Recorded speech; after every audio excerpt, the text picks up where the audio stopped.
پچھلی آیت کریمہ میں یہ بات وضاحت کے ساتھ ہم نے پڑھی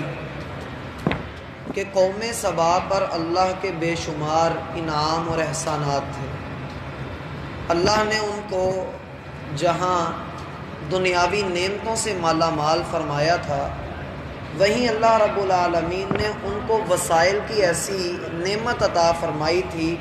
کہ وہ گھر بیٹھے مفت کھانے کھا رہے تھے، ان کو کسی بھی طرح سے محنت کرنے کی ضرورت نہ تھی۔ اللہ رب العالمین نے ان کی تعریف کرتے ہوئے یہ بات ارشاد فرمائی، بلدۃ طیبۃ، وہ بڑا پاکیزہ شہر تھا، برکتوں والا شہر تھا، رحمت والا شہر تھا، جہاں ہر طرح سے فراوانی اور خوشحالیاں تھیں، امن و امان بھی تھا، جیسا کہ آنے والی آیات میں ہم پڑھیں گے کہ یہ بڑے امن والے علاقے میں رہ رہے تھے۔ اور اللہ رب العالمین نے ان کو جو عقل، سمجھ بوجھ، شعور اور فہم عطا کیا تھا، اس بنا پر پورے ملک کی حالت انہوں نے سبزہ زار سی بنائی ہوئی تھی، بڑا خوبصورت علاقہ تھا۔ اور اللہ رب العالمین ساتھ میں یہ بھی فرماتے ہیں کہ وَرَبٌّ غفور،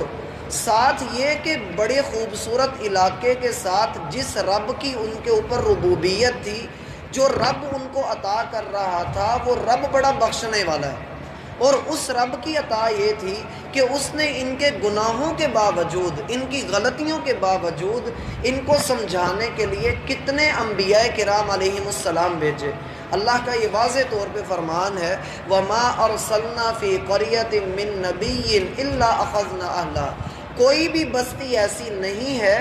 جس کو ہم نے بلا وجہ ہی پکڑ لیا ہو، ہم نے پہلے وہاں پر ڈرانے والا، پیغام پہنچانے والا، خوشخبری دینے والا کوئی نہ کوئی بھیجا ضرور تھا۔ قوم سبا پر بھی اللہ رب العالمین نے مختلف انبیاء کرام علیہم السلام کو بھیجا۔ بعض روایات سے یہ بات ثابت ہوتی ہے کہ تقریباً 13 انبیاء کرام یک کے بعد دیگرے ان کے پاس آئے، لیکن ان سب نے نہ صرف یہ کہ ان کو جھٹلایا، بلکہ اللہ رب العالمین کی عطا کردہ نعمتوں کو اپنے نام لگا لیا کہ یہ ہماری صلاحیت، ہماری عقل اور ہماری ذہانت کا نتیجہ ہے، اللہ نے یہ سب عطا نہیں کیا۔ اگر کوئی بندہ اس چیز کا انکار کرتا ہے کہ صلاحیت میری تھی، خون پسینہ میرا تھا، پھر کہیں جا کر میں اس مقام تک پہنچا ہوں، پھر کہیں جا کر مجھے دنیا میں یہ مرتبہ ملا ہے، یہ پیسہ میرے پاس آیا ہے، تو یاد رکھیے در حقیقت وہ اللہ کا انکار کر رہا ہے، وہ اللہ کی قدرت کا انکار کر رہا ہے، وہ اللہ کی رحمت کا انکار کر رہا ہے۔ اس لیے اللہ رب العالمین نے یہ بڑے دو ٹوک لفظوں میں فرما دیا کہ بلدۃ طیبۃ، اس شہر کی جو پاکیزگی ہے وہ بھی رب کی عطا کردہ ہے، جو تم کھا رہے ہو وہ بھی رب کا عطا کردہ ہے۔ وہ رب غفور، بڑی رحمتوں والا، بخشنے والے رب بھی ہے کہ جس نے تمہاری کوتاہیوں کو نظر انداز کر کے تم پر اپنی رحمت کا نزول کیا ہے، تم پر اپنی بخشش کا نزول کر دیا ہے، تمہیں معاف کر دیا ہے۔ لیکن اگر اس کے بعد بھی تم اپنے راستے کو متعین نہ کرو، تم سیدھے راستے پر نہ چلو، تم پھر بھی بے راہ روی کا شکار رہو، تو پھر اللہ رب العالمین تمہیں سمجھانے کے لیے تمہیں ذرا سا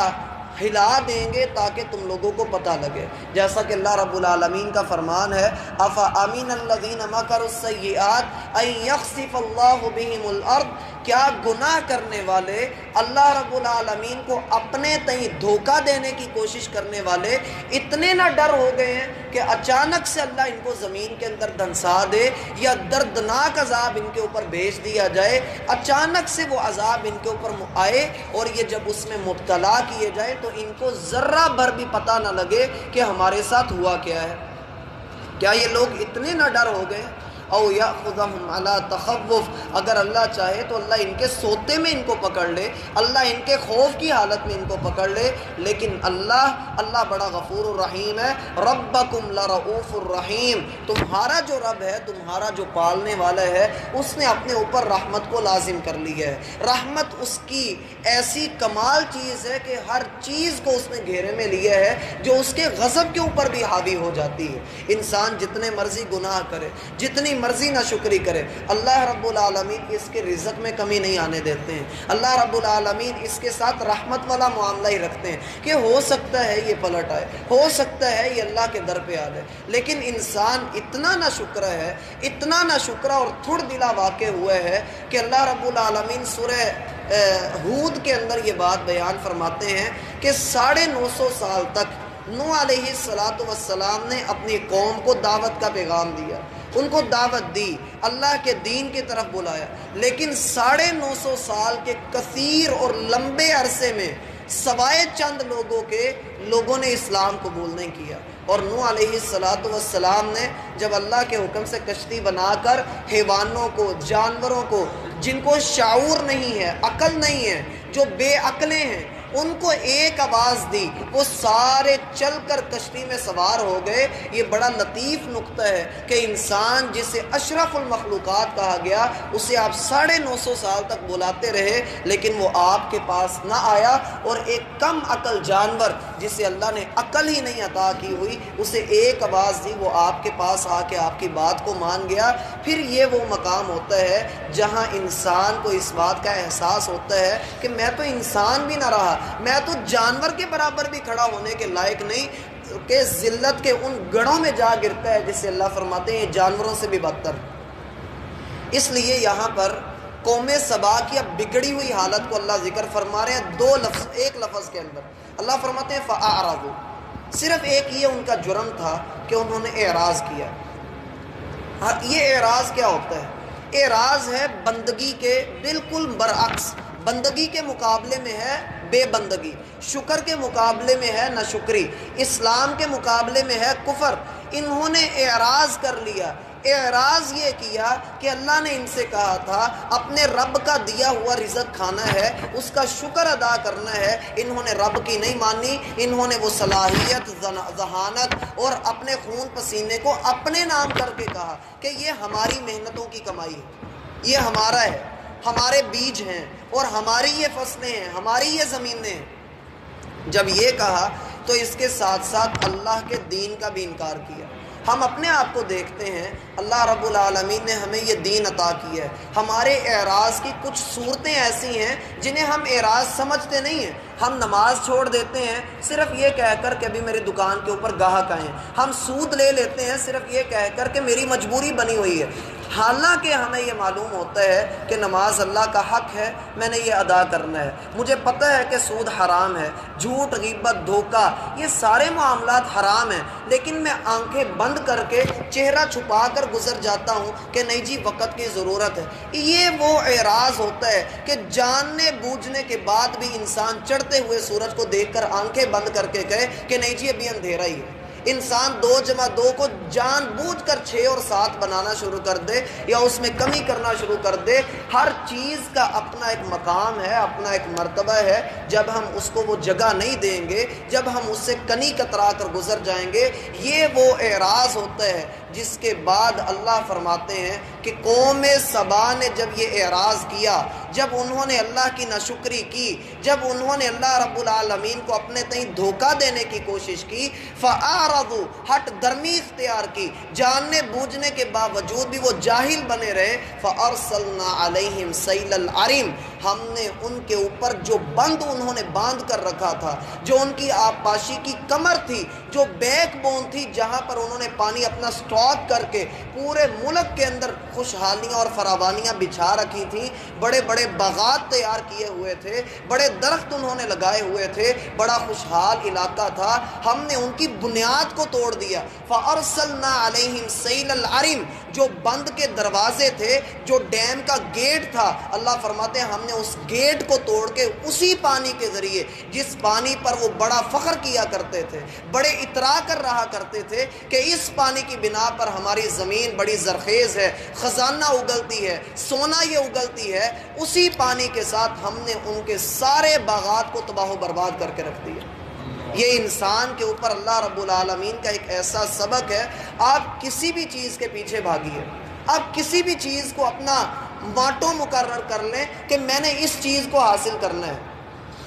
اور وہ دنیا کی کوئی چیز ہو، آپ دنیا کی کسی بھی چیز کے پیچھے میرا بھائی بھاگنا شروع کر دیں، ایک وقت ایسا آتا ہے کہ اسی چیز کے ہاتھوں بندے کا اتنا بڑا نقصان ہو جاتا ہے کہ انسان ماتھے پہ ہاتھ رکھ کے بیٹھتا ہے کہ یہ میرے ساتھ ہوا کیا ہے، جس چیز کے میں نے صرف فائدے ہی سوچے تھے، جسے صرف میں نے اپنی نظر سے دیکھا تھا کہ یہ جگہ جگہ مجھے فائدہ دے گی، انسان کو چوری میں فائدہ نظر آئے، یہ فائدے میں بھاگا، لیکن آخر کار پکڑا گیا، جس ہاتھ سے یہ چوری کرتا تھا وہی ہاتھ اس کا کاٹ دیا گیا۔ انسان کو ڈاکے میں مزہ آیا، یہ ڈاکہ ڈالنے کے لیے بھاگا، اس نے لوگوں کو ہراساں کیا، لیکن ایک وقت آیا کہ اس کے ہاتھ پیر الٹے کر کے کاٹ دیے گئے کہ ڈاکو کی سزا اسلام نے یہ مقرر کی ہے۔ اسے بدکاری میں مزہ آنے لگا، اسلام نے پتھر مار مار کر اس کو تباہ کر دیا کہ اس کو جس چیز میں مزہ آتا ہے ہم اس کی اسی چیز کو ختم کر دیتے ہیں۔ انسان کو جن جن کاموں میں مزہ آیا، جن کاموں کے یہ پیچھے بھاگا،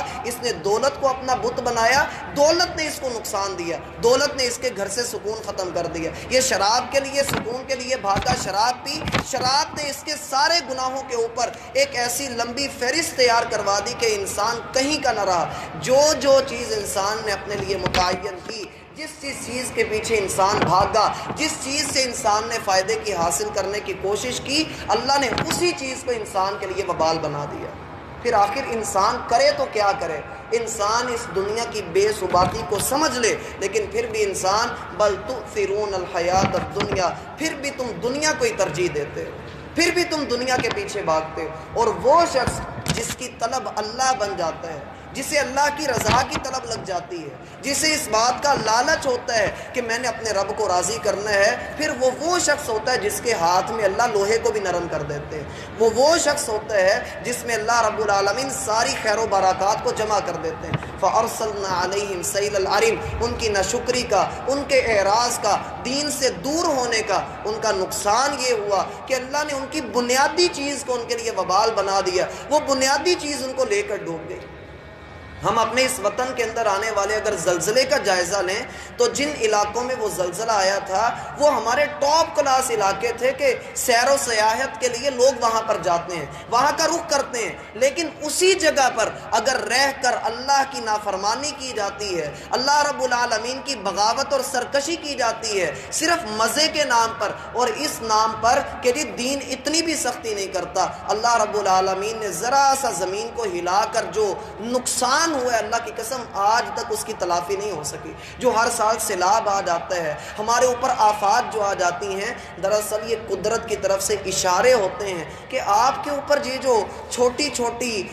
آفتیں آ رہی ہیں، مصیبتیں آ رہی ہیں، اس میں پوری قوم کو اجتماعی طور پہ اللہ کے ہاں توبہ کرنے کی ضرورت ہے، گناہوں سے باز آنے کی ضرورت ہے۔ اب یہ پوری قوم ساری تو ایسی نہیں ہوگی، لیکن اللہ رب العالمین نے رگڑا سبھی کو ہے۔ جو نیک ہیں وہ دوسروں کو منع کیوں نہیں کرتے، اور جو منع ہو چکے ہیں وہ اگلوں کو کیوں نہیں روکتے ہیں، اور جو لتھڑے ہوئے ہیں وہ مسلسل لتھڑتے چلے جا رہے ہیں، ان کو اس بات کی فکر ہی نہیں کہ میں نے اپنے رب کو راضی بھی کرنا ہے، میرے رب نے اس کو گناہ قرار دیا ہے۔ پھر اللہ فرماتے ہیں وَبَدَّلْنَاهُمْ بِجَنَّتَيْهِمْ جَنَّتَيْن، ان کے جو دو باغات تھے، جو ہر طرف ان کے باغات نظر آتے تھے، ہم نے ان کو سب کو بدل دیا۔ اب ہوا کیا، یہ جو پانی ان کے اوپر سیلاب کی صورت میں آیا، اس نے نہ صرف یہ کہ ساری فصلوں کو تباہ و برباد کر دیا، بلکہ زمین کٹاؤ کا شکار ہوئی، جس کی بنا پر اوپر جو زرخیز سطح تھی زمین کی، مٹی کی، وہ ساری جھڑ گئی اور پانی کے ساتھ بہہ گئی۔ اب جو نیچے سے زمین ان کی نکلی، اللہ فرماتے ہیں وہ ایسے دو باغات پورے ملک کے اندر جہاں خوشحالیاں تھیں وہاں ایسے باغات آئے ذوات اکل خمط، جو بد مزہ میزے والے تھے، کوئی کھا نہیں سکتا ہے ان کو۔ جہاں خوشحالیاں تھیں وہاں اللہ رب العالمین نے کیسے بد مزہ میوے پیدا کر دیے۔ وَأَصْلٍ، اور کانٹے دار درخت جن کا کوئی فائدہ ہی نہیں، جو گزرتے ہوئے انسان کے جسم کو اور لباس کو تار تار کر دیتے ہیں۔ وَشَيْءٍ مِّن صِدْرٍ قَلِيلٍ، ہاں تھوڑی سی رحمت یہ کی کہ بیری کے چند درخت ہم نے اگا دیے جن سے بہت قلیل، بہت تھوڑا سا فائدہ ان کو ملتا تھا۔ ذَلِكَ جَزَيْنَاهُمْ بِمَا كَفَرُوا، یہ ان کی جزا تھی جو ہم نے ان کو دی بسبب ان کے کفر کے، بسبب ان کی ناشکری کے۔ وَهَلْ نُجَازِي إِلَّا الْكَفُورَ، کافروں کو ناشکروں کو اسی طرح سے ہی بدلہ ملتا ہے. جو اللہ کی قدر کرتا ہے اللہ اس کی قدر کرتا ہے، جو اللہ کی قدر نہیں کرتا تو اللہ رب العالمین کے ہاں بھی اس کی کوئی وقت نہیں ہے. اس لیے اپنے اس وطن کی حفاظت کرتے ہوئے، اپنے جسم کی حفاظت کرتے ہوئے، اپنے شہر علاقے محلے کی حفاظت کرتے ہوئے کم از کم بندے کو اپنی ذات پر اور پھر اپنے گھر والوں کے اوپر یہ واجب کر لینا چاہیے کہ ہم نے اللہ کے ان بندوں میں شامل ہونا ہے جو ہیں تو تھوڑے لیکن اللہ کے شکر گزار ہیں.